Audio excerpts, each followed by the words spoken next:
Hi everyone, and welcome to the first review of just one of the many items I've been lucky enough to collect over the last few months. Now, I did think, right, which item do I start with? Is it the backpack? Is it the tent? And I actually thought, no, I should probably start with the most important piece of kit of all, which is, of course, the footwear. Because I'm sure most of us would agree that if you get this wrong, you know all about it. I know only a few years ago I had a pair of walking boots that rubbed in the wrong place. They were slightly too big, and the worst thing of all, they said they were waterproof and they weren't, and I had to get rid of them. So it's one of those things you really have to get right. It makes the difference between a brilliant trip and one that you just can't wait to end early.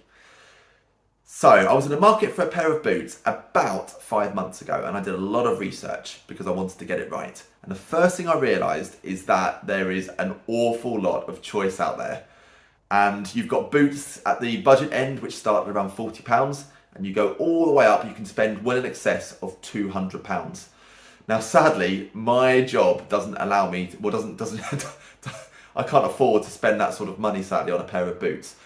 But I also didn't want to scrimp. So I was looking at really the mid price range, which was somewhere between about 120 and 150 pounds.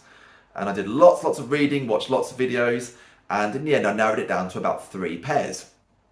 So I headed to my local Go Outdoors, tried them on, and I must say it didn't take me long until I realised that it was this pair of boots here that really stood out. And these are the Scarpa Terra II GTX boots. They come very highly recommended. They're very well known, and when you're out walking, you'll see a lot of people wearing them, and for good reason. Because I have been a very happy customer in the few months that I've had them. So where do we start? Well, I'd say the thing that first stood out for me when I tried these on in the shop was just how comfortable they were on. They really felt like a pair of slippers, and a lot of that was because of this really well padded ankle. Not only is it really comfortable, but it also offers a lot of support. Of course, I didn't know that in the shop. It's not one of those things you really get to find out until you're actually out using these boots. But I've been lucky. These have been really well tested and really well used since I bought them. They've been to Snowdonia. They've completed some pretty challenging hikes in the North Pennines, and more than once actually I've been to the middle of Wales, to the beautiful Cambrian Mountains. And it was actually there when I inadvertently ended up in some pretty harsh boggy conditions which cover the area. And I think with a lesser pair of boots, I could have had some badly injured ankles, because anybody who's walked that sort of terrain will know just how challenging it is.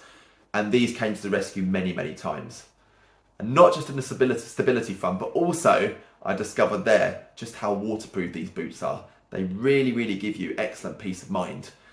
I now have no problem at all sort of sloshing through streams, through puddles, and even in those bogs where I was often up to my ankles, my feet were always left bone dry and nice and warm, which is really important when you're out walking. There's nothing worse than wet feet. So in both of those areas, these boots, in my opinion, are going to be very hard to beat unless you spend a lot more money. If we move to the sole, well, more of the same really, because the soles on these boots are excellent as well. Like I said, I've completed many hikes in excess of 5 miles in the Pennines, and my feet are always lovely and comfortable at the end. And they actually have the famous Vibram soles, which are, well, they come with a great reputation. And if you look at the bottom, you can see just how much wear is left in them. These have covered a lot of miles in the time that I've had them, and there's still loads and loads of life left. So I really couldn't be happier there.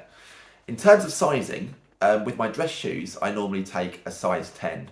And I was a bit concerned because these boots only come in half sizes. They either come in a 9.5 or a 10.5.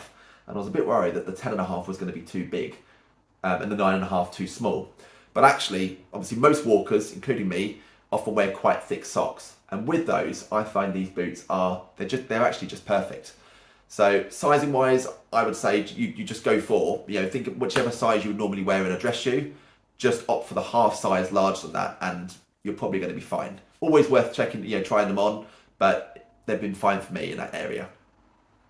And that's also the same. The great thing about these boots is that they not only come in a male version, but there is also a female version as well. And actually my girlfriend Louise got so tired of me ranting on about these boots and how good they were, that she actually decided to buy a pair of her own. And she's been really happy with them as well. But I know you're probably thinking, well, Dan, you've said loads of great things about these. They sound fantastic. What are the weaknesses? What are the weak areas? And I would say there's only really one. And myself and Louisa both agree with us here, with each other here, because it is how well these boots cope with sort of smooth, rocky terrain. They're brilliant over sort of boulders and shingle and mud. They're absolutely terrific. But as soon as you get anything smooth and slightly damp, these almost become like ice skating boots. And actually, Louise had quite a nasty accident in Wales where she slipped on a rock and got really badly bruised. And I've had a few near misses as well. A couple of them actually have been in public. It's not necessarily when you're out on rocks. It's actually been on sort of pavements. There have been times there where these have been quite slippery as well. And of course, I can't compare them to other boots. And you know, a smooth rock is always going to be slippery, even for the very, very best boots. But I do think there are possibly better boots out there if that's the sort of terrain that you're going to be doing spending a lot of your time. But if you're like me and you're going to be covering all sorts of terrain, then these boots are excellent. So I'd highly recommend them. They are £140. That's what they cost at Go Outdoors, which I know it's certainly not cheap. And there are boots out there a lot cheaper. But you are getting a pair of boots that are going to give you great peace of mind, and they're going to last as well. So in my opinion, they're well worth the money. So what I'll do now, I'll stop rambling on about these boots. Hopefully I've made it clear just how good I actually think these are. And what I'll do is I'll show you how well these boots stand up in a variety of settings in a few little video clips that I've taken. Most of them quite muddy.